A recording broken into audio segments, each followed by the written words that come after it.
जय मसीह दोस्तों, आज के इस वीडियो में बात करेंगे। हमारे अपोस्टल अंकुर नरूला जी ने बताया है कि पारिवारिक प्रार्थना कैसे करना चाहिए। तो इस वीडियो में उन्होंने बताया है। अगर दोस्तों आपने इस वीडियो का पहला भाग आपने नहीं देखा तो पहले उसे आप ज़रूर देखें, फिर बाद में इस वीडियो को आप देखें। और दोस्तों अगर आप हमारे चैनल पर नए हो तो आप इस चैनल को सब्सक्राइब करें और बेल आइकन को जरूर दबाएं, क्योंकि आपके पास ऐसी वीडियो आती रहेगी। तो आइए दोस्तों, हम उस वीडियो को जरूर देखते हैं। पड़ता है, लेकिन लेना कैसे? उसको ना तो टांच मार के, ना तो ताना मार के, ना तो ये कह कि परमेश्वर मेरी परिस्थितियां ऐसी क्यों हैं, मैं ऐसे प्रॉब्लम में क्यों फंसा हूं, मेरी लाइफ में ये काम क्यों नहीं होता। ये कंप्लेंट्स लाखों लोग रोज करते हैं, लेकिन लाखों लोग मुसीबत से निकलते नहीं। चंद लोग हैं जो स्तुति करते हैं और चंद लोग को गवाही देने वापस भी आ जाते हैं। आप किन लोगों में बनना चाहते हैं? हाँ, उन लोगों में जो लाखों दुनिया कंप्लेंट करती, परमेश्वर को गालियां तक निकालती दुनिया, लेकिन उन्हें यह नहीं मालूम कि हम परमेश्वर से इसलिए नहीं लेते कि परमेश्वर मुझे आपके इस हीलिंग की जरूरत है। परमेश्वर जरूरत के हिसाब से नहीं देता, वो आपके फेथ के हिसाब से देता है। आमीन। जब अंधा बैठा परमेश्वर को पुकारा, परमेश्वर यीशु नासरी दाऊद की संतान मुझ पे दया कर, चेलों ने चुप करा। ओए चुप कर, मालूम नहीं यीशु मसीह जा रहे हैं, बात कर रहे हैं, देख किसी से, चुप कर। बाइबल कहती वो और पुकारने लगा। जब यीशु मसीह ने दोबारा देखा और बोला इसको लेके आओ, लिखा वो अपना कपड़ा फेंक कर, जो उसके कंधे में बड़ा कपड़ा, भिखारी होने का सर्टिफिकेट उसके कंधे पड़ा रहता था, ऐसे ये सर्टिफाइड है भाई, इसको दो जो देना है। बाइबल कहती है वो अपना कपड़ा फेंक कर उठा कि अब मैं यीशु मसीह के पास जा रहा हूं। कपड़ा छुपा कर जेब में डालकर नहीं आया, अगर चंगे ना हुए तो क्या करेंगे, फिर से भीख मांग लेंगे। बाइबल कहती है वो इस तरह से आया कि परमेश्वर अब मैं तेरा हूं, तू चंगा करेगा तो भी ठीक है, नहीं करेगा तो भी ठीक है, लेकिन अब भीख नहीं होगी, मैं तेरी संतान हूं, अब देने वाला मैं हूंगा, अब दूंगा मैं मांगूंगा नहीं। आमीन। परमेश्वर ने क्या कहा? तेरे विश्वास ने तुम्हें क्या किया? चंगा किया। अपनी परिस्थितियों में आप वचन से किस तरह से हैंडल करते हैं अपने जीवन को मायने रखता है। आपका फ्यूचर निर्धारित करता है कि फिर आपके साथ फिर क्या होगा। आमीन। आप एक अपने रॉब वाले रिश्तेदार के बोलने से आप यीशु मसीह को मानना बंद कर देते हैं। आपने अपनी परिस्थितियों के सामने सिर झुका लिया है। आपने शैतान को एक बक्से में बंद कर दिया है, उसको मारा नहीं, लेकिन वो बड़ा होता जाएगा बक्से में, और एक दिन इतना बड़ा हो जाएगा बक्सा तोड़ के बाहर आ जाएगा और पहले से ज्यादा तंग करेगा। लेकिन अगर हम मसीह में खड़े रहेंगे, अड़े रहेंगे, उन सिचुएशंस को हैंडल करेंगे परमेश्वर के वर्ड के द्वारा कि जो कुछ तू खोएगा तू 100 गुना पाएगा, तू चिंता मत कर, लोग तुझे कहां कहां घसीटेंगे पर मेरे नाम में तुझे ऐसा मिलेगा। लेकिन पवित्र आत्मा तुमको बोलेगा तुमको क्या बोलना है, तुम गवाही दोगे मेरी, मैं तुम्हारे साथ रहूंगा, जो तुमने गवाया है मैं तुम्हें 100 गुना दूंगा। या तो आप ये रास्ता आत्मिक हथियार सकते हैं, इस रास्ते पे चल सकते हैं, या फिर अपनी परिस्थितियों के हिसाब से चल सकते हैं। आमीन। लाइफ में वही विक्टर है, वही जीतता है जिसने अपनी सिचुएशंस, अपनी परिस्थितियों में परमेश्वर का वचन देखा है कि वो क्या कहता है। आमीन। मूसा ने ये नहीं कहा कि ठीक है, अगर तू मुझे थत्थापन से आजाद नहीं करता तो मैं तो नहीं जाऊंगा। उसने प्रभु को बोला, परमेश्वर मैं भद्दा हूं मुंह का। परमेश्वर ने कहा ठीक है, मुझे मालूम है, मैंने तुझे ऐसा बनाया है, मेरी सामर्थ निर्बलताइयों में सिद्ध होती है। मैंने अपनी लाइफ में जब जब विरोध को, सताव को या किसी परीक्षा को देखा है, जो किसी गलती की वजह से नहीं बल्कि पढ़ने की वजह से है, तब तक मैंने आत्मा को ऐसे फ्लो होते देखा है, प्रीच में, हीलिंग में, डिलीवरेंस में, ताकत में, सामर्थ में। क्योंकि उसने कहा मेरी सामर्थ निर्बलताइयों में क्या होती है? सिद्ध होती, परफेक्ट होती। जब जब मैं निर्बल होता हूं तब तक मैं सामर्थी होता, बलवंत होता। जब जब मैं निर्बल होता हूं तब तक मैं, लेकिन हम निर्बलताइयों में घमंड कहां करते हैं? हम तो कंप्लेंट करते हैं। हम तो अपनी परिस्थितियों में समझ ही नहीं पाते कि परमेश्वर मुझे इन चीजों से क्यों गुजार रहा है, मैं क्यों निकल रहा हूं, क्यों निकल रही हूं। आपको स्पिरिचुअल आईज ओपन करनी है। जो चीजें आपकी लाइफ में हो रही हैं उनका कारण आत्मिक आंखों से समझना है। अगर बंद है तो खुदाबंद खोल देगा, बंद है तो बाइबल पढ़ो खुल जाएंगी, बंद है तो चर्च अटेंड करो खुल जाएंगी। उसके बाद आप उन्हें देखेंगे और उन्हें सॉल्व करेंगे। और जो हल परमेश्वर देगा परमानेंट होगा, जो हल परमेश्वर देगा वो सदा का होगा, वो आनंददायक होगा, वो इज्जत वाला होगा। आमीन हो जाए ये बरकत आपकी है चर्च। हालेलुया। अपने पड़ोसी को बोलो अपनी परिस्थितियों को वचन से हैंडल कर। आमीन। आपको डिस्करेज नहीं होना, आपको निराश नहीं होना जब आपकी प्रेयर का उत्तर नहीं आ रहा। बाइबल कहती है एलीशिबा जब प्रेग्नेंट हुई तो फिर यूहन्ना के साथ हुई। अगर वो आपको कुछ चीजों के लिए वेट करवा रहे हैं तो आपके लिए एक बेस्ट गाड़ी को वो तैयार कर रहे हैं। आम गाड़ियां 2-4 दिन में तैयार हो जाती हैं कंपनी में, एक दिन 2-2 दिन में। लेकिन जो रोल्स रॉयस है उसे तैयार होने में टाइम लगता है, 6 महीने लगते हैं। हाथ से पेंट होती करोड़ों की। जब परमेश्वर किसी चीज में आपका इंतजार करवाता है ना, वो आपके लिए कोई बेस्ट चीज तैयार कर रहा है। क्या आप वो लेना चाहते हैं कि आप चाहते हैं वो सांप खा जाए और आपके बरामदे में पड़ा हो पेट फुला के? हाँ, उसने कहा मांगो तो दिया, खटखटाओ तो तुम्हारे लिए, ढूंढो तो तुम। कहता लगातार मांगना, लगातार खटखटाना जब तक तुम्हें वो चीज मिल ना जाए। और दूसरा, अपनी परिस्थितियों में परमेश्वर को देखना और अपनी लाइफ की सिचुएशन को स्पिरिचुअल आईज से देखना है तुम्हारे लिए जरूरी है। आमीन।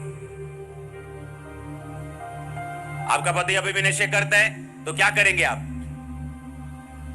2 ऑप्शन है, या तो लड़ेंगे उससे, या तो खींचेंगे, या प्रेयर में और बढ़ेंगे, अपनी सिचुएशन को स्पिरिचुअली हैंडल करेंगे, बाइबल में जाएंगे, घुसेंगे, परमेश्वर से प्रार्थना करेंगे, प्रभु से पूछेंगे, अपने जीवन की कमियां भी निकालेंगे। एक दिन झुकना पड़ेगा शैतान को, कोई हल नहीं है उसके पास। झुकना पड़ेगा उस बीमारी को, उस गरीबी को। आमीन हो चाहिए बरकत आपकी है चर्च। हालेलुया। अपने हाथों को उठा के मनन करो, ऊंची आवाज में बोलो परमेश्वर मैं अपनी परिस्थितियों को आत्मिक रीति के साथ हैंडल करूंगा। अपने हाथों को उठा के मांगो ऊंची आवाज में।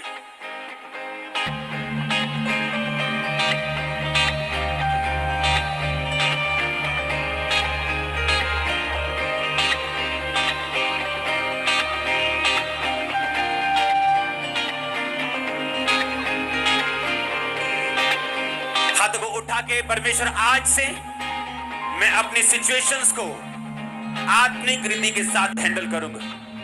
मांगो ऊंची आवाज में।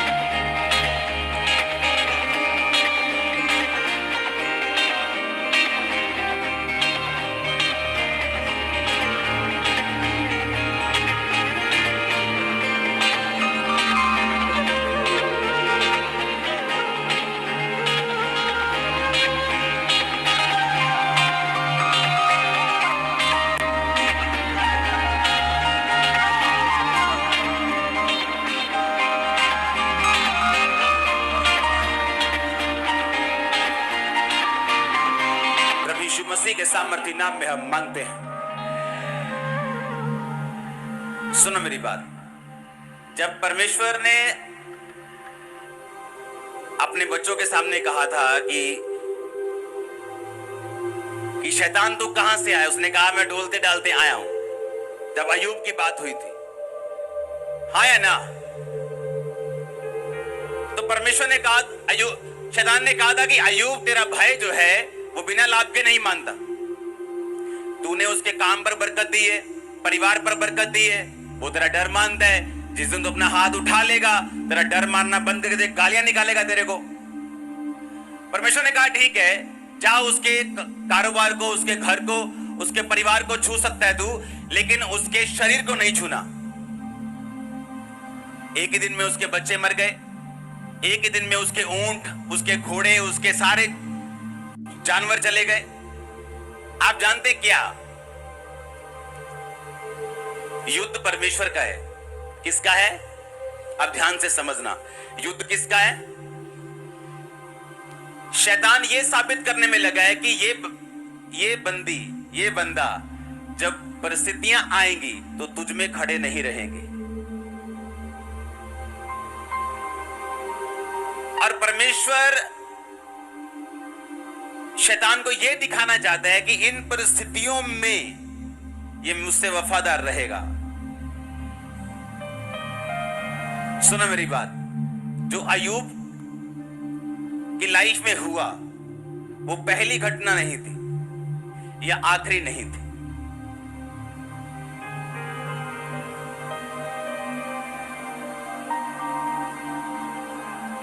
शैतान ने कहा यीशु मसीह को, अगर तू परमेश्वर का बेटा है, इन पत्थरों को बोल, ये क्या बन जाएं?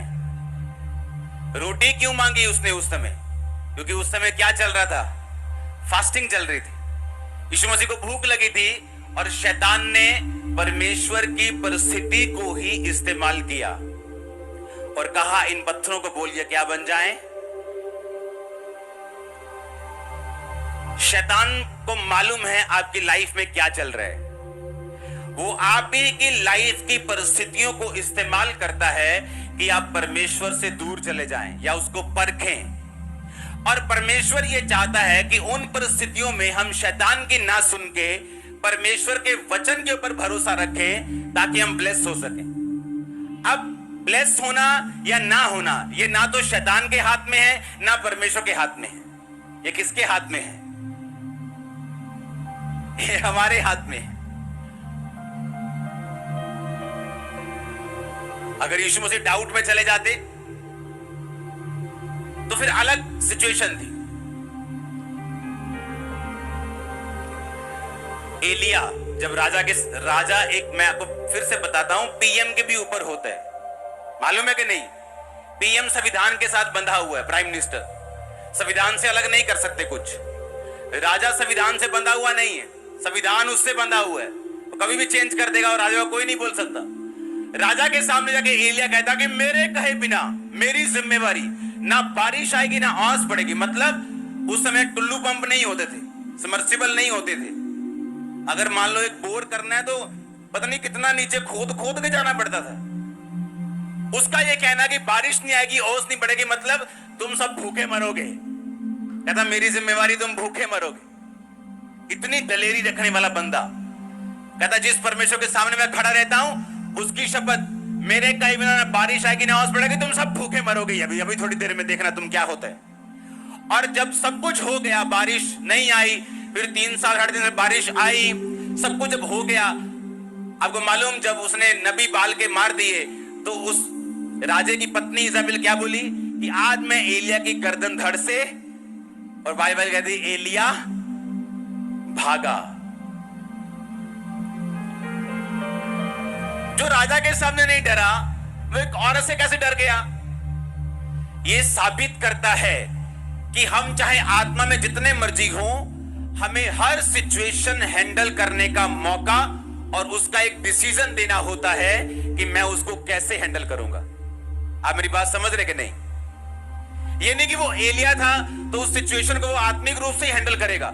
हर बंदे के पास ये ऑप्शन रहता है कि मैं इस परिस्थिति को आत्मिक तरीके के साथ हैंडल करूंगा या शरीर के साथ हैंडल करूंगा, और उसको शरीर के साथ हैंडल किया और वहां से भागा।